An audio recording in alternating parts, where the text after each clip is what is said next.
आषाढी एकादशीच्या निमित्ताने पूजेचं शेड्यूल कसं असणार आहे, मुख्यमंत्र्यांची पूजा किती वाजता सुरू होईल आणि या काळात दर्शनाची व्यवस्था कशी असणार आहे? आषाढी एकादशीच्या पवित्र दिवशी रात्री 12:30 वाजता मंदिर बंद होण्यात येईल व त्यानंतर बरोबर पौणच्या दरम्यान नित्यपूजा चालू होईल. नित्यपूजा झाल्यानंतर बरोबर रात्र 2:20 या राज्याचे मुख्यमंत्री श्री विठ्ठलाची महापूजा आरंभ करतील. ही पूजा 3 वाजेपर्यंत ही पूजा होईल.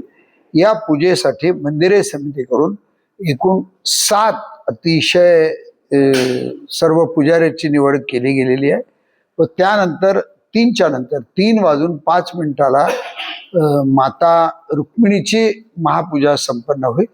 ती 3:35 ती पूजा होईल. त्यानंतर श्री मंदिरे समितीच्या वतीनं त्यांचा सन्मान सत्कार करून श्री विठ्ठलाचा आशीर्वाद त्यांना देण्यात येईल. त्या दरम्यान त्यांच्या समवेत एक मानाचा वारकरी असेल, तेही सपत्नीक असतील व या दरम्यान चरणदर्शन पूर्णतः बंद राहील व मुखदर्शन हे चालू राहील. साधारण पूजा झाल्यानंतर चरणदर्शन कधी सुरू होईल?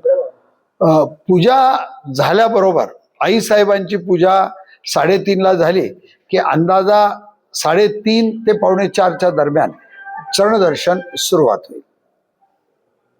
ओके.